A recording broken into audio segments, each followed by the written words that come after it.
The gunshot echoed across the shooting range like thunder-splitting silence.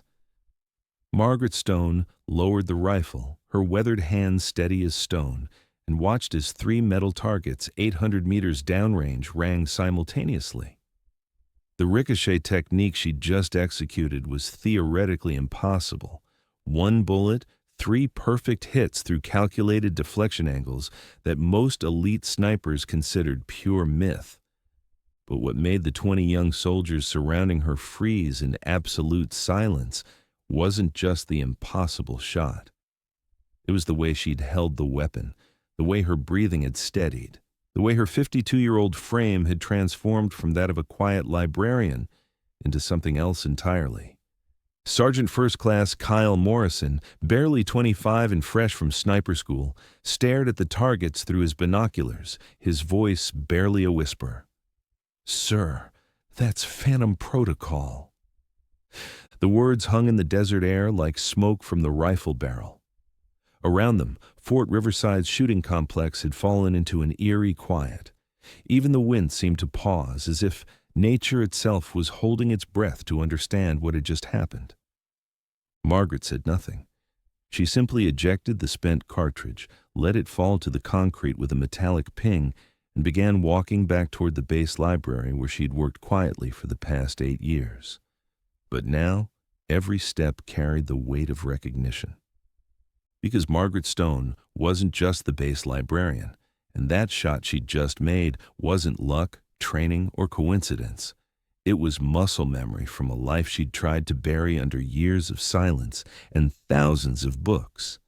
Before we continue this incredible story, hit that subscribe button. You won't want to miss what happens next. Drop a comment below and let us know where you're watching from. Your support helps these stories reach the people who need to hear them. 3 days earlier, none of them had known. 3 days earlier, she was invisible. What she didn't say was that quiet also kept the memories at bay. In silence, she could almost forget the sound of sniper fire across Afghan mountains. She could almost ignore the phantom weight of a Barrett M82 against her shoulder. Almost. The morning passed without incident until Captain David Reeves entered around 10:30 hours. He was one of the base's training instructors, a serious man in his 30s who'd done 2 tours in Afghanistan. "Mrs. Stone," he nodded, approaching the desk. "I'm looking for anything you might have on advanced marksmanship techniques, specifically long-range precision shooting." Margaret's hand paused over the computer keyboard. Something in his voice suggested this wasn't academic curiosity. "We're having issues with our sniper candidates," Reeves admitted. "They can hit static targets fine, but put them in a dynamic environment with multiple variables, and they struggle." She pulled up the search results, her eyes scanning titles she knew by heart. "These should help," she said, printing the list, "though you might find the Vietnam-era materials more relevant than the recent publications." Reeves studied the list, his eyebrows raising slightly. "You seem to know quite a bit about this subject." "I read everything that comes through here," Margaret replied carefully. "You pick things up." Near closing time, Private Lucas Chen approached the desk. He was young, maybe 19, with the earnest expression of someone still adjusting to military life. In his hands was a battered paperback novel about special operations. "Excuse me, ma'am," he said hesitantly. "Do you think these books are realistic? The stuff about snipers and special forces?" "Most of it's fiction," she said simply. "But some of it must be real, right? There really are people out there who can make those kinds of shots. Long distance, moving targets, impossible angles." Something in his voice made her look up. Chen was staring at her with the intensity of someone seeking truth, not entertainment. "I'm trying to get into sniper school," he admitted, "but the instructors say I don't have the right mindset. They say real precision shooting isn't about the shot you make, it's about the 100 shots you don't make. I don't really understand what that means." Margaret set down her pen and studied the young man. She could see eagerness in his eyes, but also doubt. "It means patience," she said finally. "It means understanding that every bullet fired has consequences, and it means knowing when the mission is more important than the target. Chen blinked, clearly not expecting such a detailed answer from a librarian. You talk like you know. I read, Margaret repeated, but this time the words felt heavier. Margaret arrived at the library the next morning to find Captain Reeves waiting by the door, his expression troubled. Mrs. Stone, I need a favor. Are you free for about an hour? We're having a training emergency, Reeves explained as they walked. Our primary shooting range had an equipment failure yesterday evening.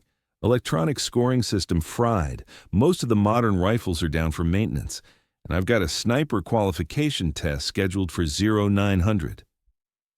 They walked toward the old range, a facility that predated the base's modernization. Margaret could see soldiers setting up manual targets, their movements frustrated and hurried. You know more about firearms literature than anyone on base, Reeves said. I need someone to help evaluate these candidates using traditional methods. No electronics, no computer assistance. Margaret felt her chest tighten. Captain, I'm not qualified. You're the most qualified person available who isn't currently deployed, he interrupted. These soldiers have been preparing for months. They'd reached the range. Margaret could see 8 soldiers in shooting positions, using rifles that looked like museum pieces.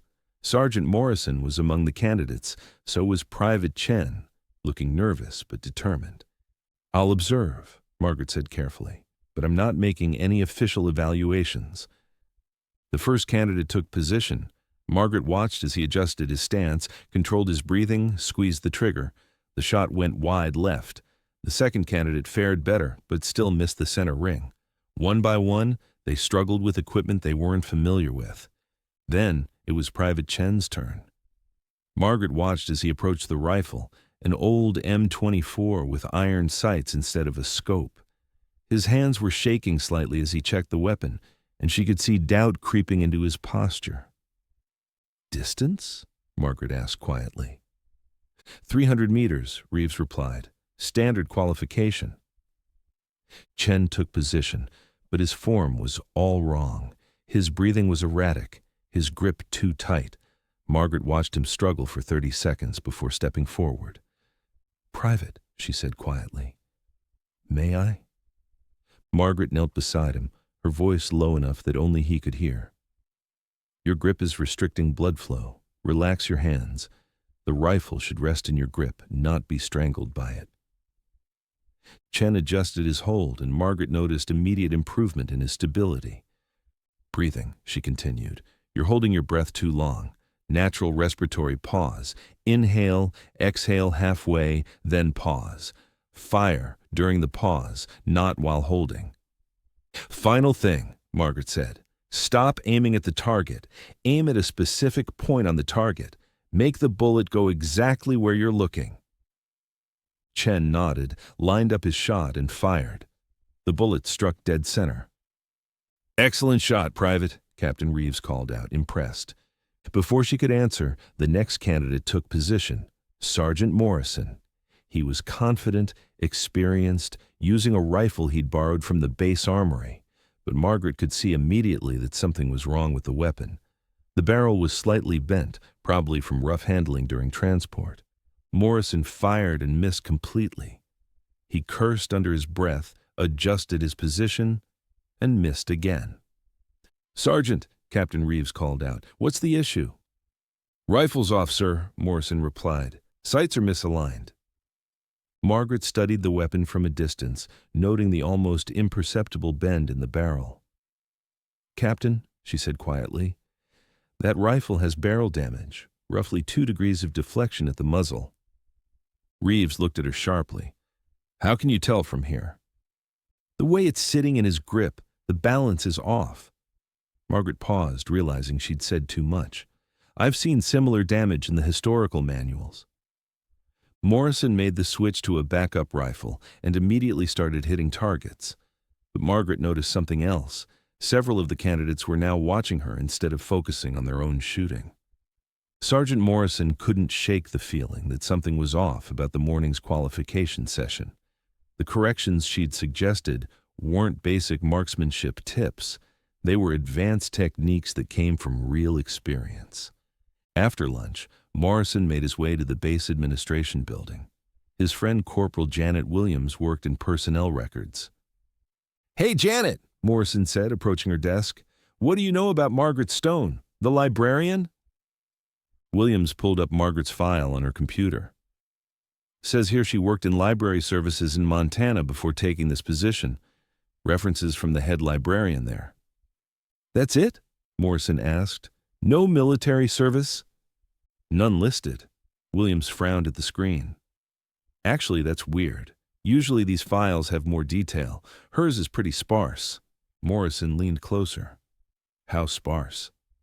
"Like, almost empty sparse, just the basics needed for employment clearance." Williams clicked through several screens. "It's like she didn't exist before 2016. That evening, Morrison decided to do some informal research. He drove to the base library just before closing time. Margaret was alone behind the checkout desk organizing papers. She looked up as he entered, offering the same polite smile she gave everyone.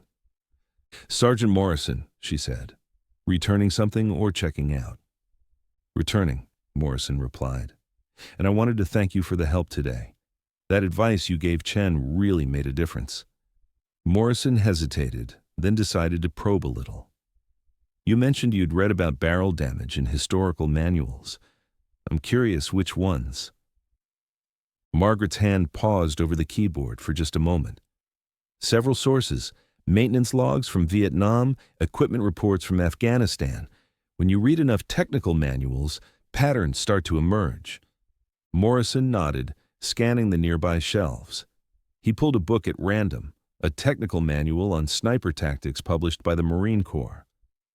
"Ever read this one?" Margaret glanced at the cover. "Yes, good basic overview, though the section on wind compensation is oversimplified." Morrison blinked. The book was nearly 400 pages of highly technical material. "Oversimplified how?" "The authors assume consistent wind patterns," Margaret replied without hesitation. "In reality, wind changes constantly. Speed, direction, temperature effects. You need to read conditions continuously, not just at the beginning of an engagement." She stopped talking abruptly, as if realizing she'd said too much. Morrison stood there holding the book, staring at her. "That's very detailed knowledge for someone who's just read about it," he said carefully. Margaret began organizing papers with unnecessary efficiency. "I should close up soon. Was there anything else you needed?" Morrison arrived at PT formation the next morning with a plan. During breakfast, he approached Private Chen. "Chen," Morrison said, sitting down with his tray, "that advice Mrs. Stone gave you yesterday, had you heard any of it before?" Chen shook his head. "Never. But the way she explained it, it just clicked, like she knew exactly what I was doing wrong and how to fix it." Before Morrison could respond, Captain Reeves approached their table. "Gentlemen, Morrison, I need to speak with you." They walked outside the dining facility. "Sergeant, I've been thinking about yesterday's qualification session. Mrs. Stone's assistance was unusual." "How so, sir?" "Her knowledge was too specific, too practical. I've been reviewing her personnel file, and there are gaps. Significant gaps." Morrison felt a surge of validation. "I noticed the same thing, sir. Files too clean." "I'm going to make some calls," Reeves decided. "Check with her previous employers, verify her background. Something doesn't add up." Around 1400 hours, Captain Reeves returned with information that changed everything. "Sergeant Morrison," Reeves said, "I need you to come with me. Bring your sidearm." Morrison's pulse quickened. "Sir?" "I made those calls about Mrs. Stone. Her previous employer in Montana has no record of her. The references on her application lead to disconnected phone numbers, and the Social Security Administration shows Margaret Stone died in a car accident in 2016, the same year our Mrs. Stone started working here." They walked quickly toward the library. "So who is she?" Morrison asked. That's what we're going to find out, Reeves replied grimly. They entered the library to find Margaret helping a young soldier find research materials.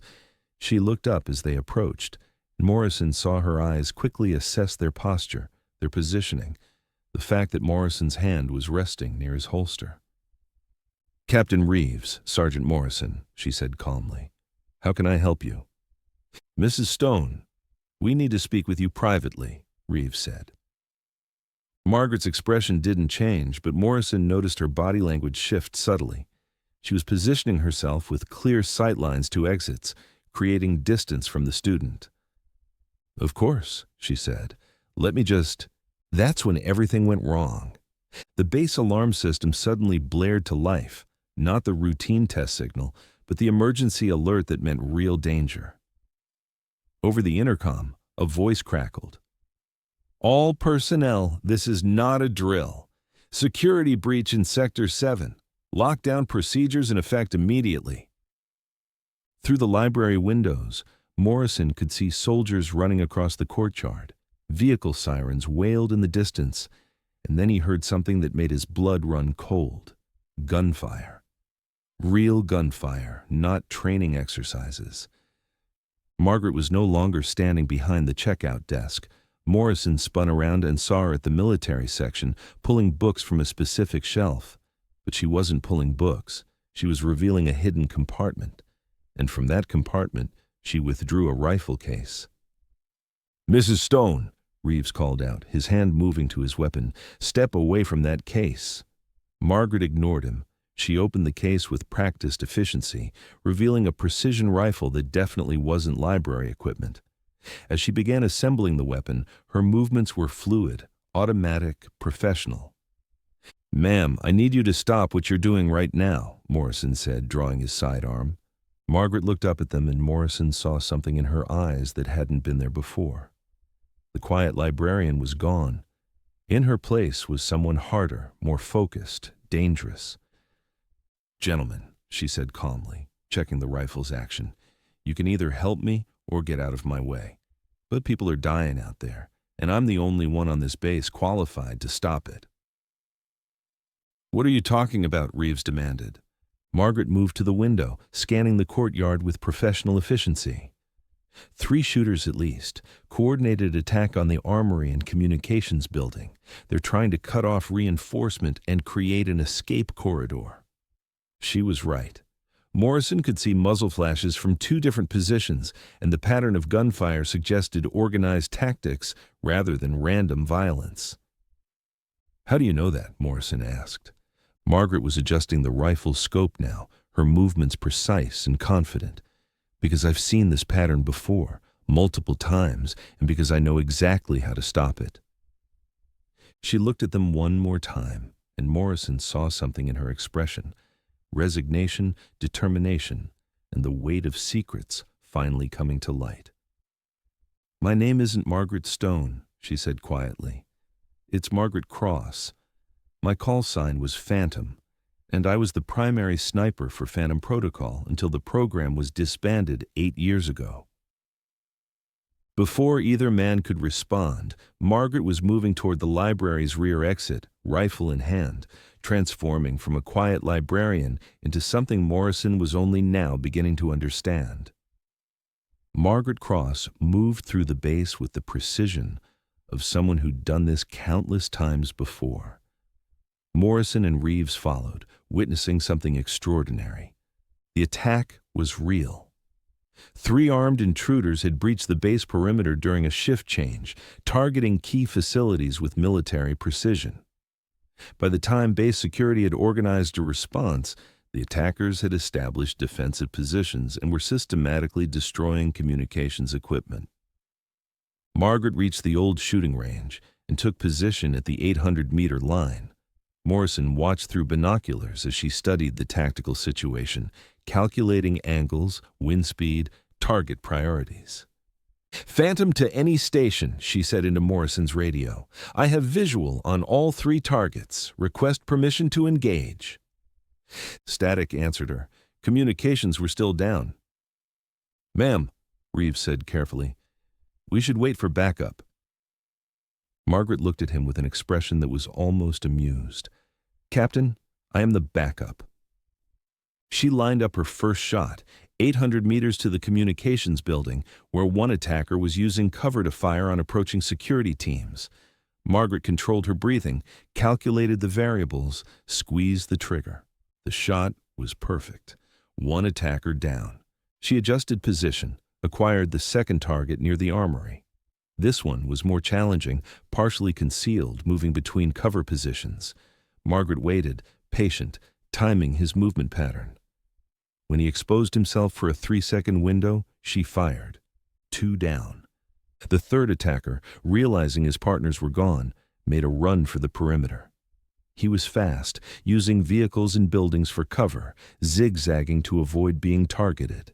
It should have been an impossible shot. Margaret tracked him through her scope, leading the target, accounting for his speed and direction. She exhaled halfway, found her natural respiratory pause, and fired. The bullet struck the first metal target on the range, ricocheted at precisely the calculated angle, struck a second target, deflected again, and found the fleeing attacker before he could reach the fence line. 3 shots, 3 targets, 3 impossible hits. Morrison lowered his binoculars, his hands shaking slightly. "Jesus Christ," he whispered. Margaret saved her weapon and stood, her expression returning to the calm, controlled demeanor they were used to seeing in the library. "Threat neutralized," she said into the radio. "All attackers down. Scene secure." As security teams moved in to secure the area, Morrison and Reeves stood there with Margaret, none of them speaking. Finally, Reeves broke the silence. "Phantom Protocol was disbanded 8 years ago," he said. "Officially, it never existed." "Unofficially," she said quietly, "some legends are true, and some people spend their lives protecting others without needing recognition for it." She turned to walk back toward the library, then paused. "Gentlemen, I trust this conversation stays between us. The Margaret Stone you knew was a peaceful woman who wanted nothing more than to help soldiers find good books. I'd like to keep it that way." "Ma'am," Morrison called out, "why did you retire? Why hide who you really are?" Margaret was quiet for a long moment. "Because the hardest part of being a sniper isn't pulling the trigger, Sergeant. It's knowing when to stop. And I stopped when I realized that the most important shot I could take was the one that let me walk away." The next morning, Fort Riverside returned to normal operations. The attack was classified, the details restricted, the official report sanitized. 3 attackers had been neutralized by base security forces. No mention was made of Margaret Cross or Phantom Protocol. Margaret returned to the library at her usual time, wearing her usual cardigan, organizing books with her usual quiet efficiency. When soldiers asked about the excitement the day before, she simply said she'd stayed in the library during the lockdown and hadn't seen much of anything.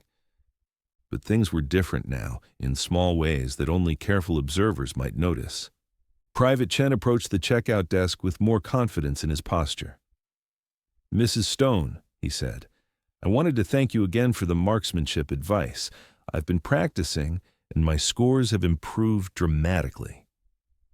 "I'm glad to hear that," Margaret replied, scanning his book. "Remember what I told you about patience?" "Yes, ma'am. The most important shot is the one you don't take." Margaret smiled. A real smile this time, not just polite customer service. "Exactly." 1 month later, Margaret received a visitor. An older man in civilian clothes, but with the bearing of someone who'd spent decades in uniform. "Margaret Cross," he said. It wasn't a question. "That name isn't familiar to me," Margaret replied calmly.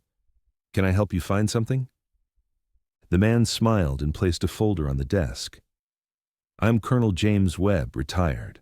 I was your commanding officer during the Phantom Protocol program." Margaret's hands stilled on the keyboard. "Colonel, we heard about the incident last week. Impressive work.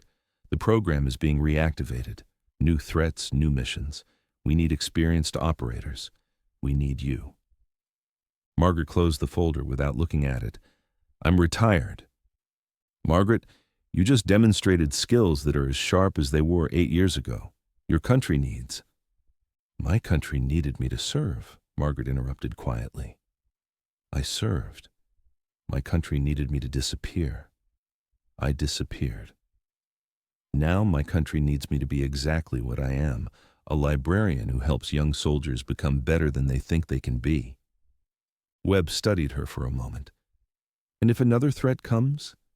Another situation where lives are at stake? Margaret looked around the library, at the shelves of books that had become her sanctuary, at the quiet space where soldiers came to learn and grow, at the peaceful life she'd built from the ashes of a warrior's past. Then I'll do what I've always done, she said simply. What needs to be done? But I won't go looking for wars anymore, Colonel. I've found something better. Webb nodded slowly, closing the folder. I understand, but you should know, what you did last week reminded a lot of people that some legends never really retire. They just wait quietly until they're needed again. After he left, Margaret returned to her routine. She shelved books, helped soldiers with research, maintained the careful balance between her past and present.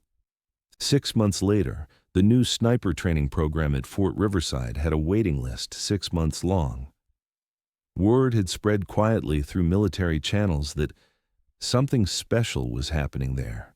Candidates who'd struggled elsewhere were suddenly achieving expert qualifications. The program was officially run by Captain Reeves, but soldiers who'd been through it whispered about the civilian consultant who sometimes appeared on the range. An older woman who could spot equipment problems from impossible distances, who knew exactly how to correct a flinch or steady a tremor. She never gave her name during these sessions. She'd simply appear when a soldier was struggling, offer precisely the right guidance, then fade back into the routine life of the base. Private Chen caught up with her as she walked across the base one afternoon. As she prepared to lock up for the night, Margaret caught her reflection in the library's front window. For just a moment, she could see both versions of herself, the legendary sniper who'd served in shadows and the quiet librarian who served in plain sight. Both were real. Both were necessary. Both were her. She turned off the lights, locked the door, and walked across the base toward her small apartment. Behind her, the library stood quiet and dark, filled with thousands of stories waiting to be discovered. Because Margaret Cross had learned the most important lesson of all. True service wasn't about being seen or recognized or thanked. It was about being exactly where you needed to be, exactly when you needed to be there, for exactly as long as you were needed. And sometimes, the most powerful person in the room was the one everyone thought was just the librarian. The base settled into evening quiet, but if you knew where to look, you could still see the targets on the old range. 3 metal plates at 800 meters, positioned at exactly the angles that had made an impossible shot possible. They were just there, like the woman who'd made that shot. Quiet, steady, ready when needed. Some legends lived in stories. Others lived in libraries, helping young soldiers learn that the most important battles were often won with patience, precision, and the wisdom to know when to put the weapon down and pick up a book instead.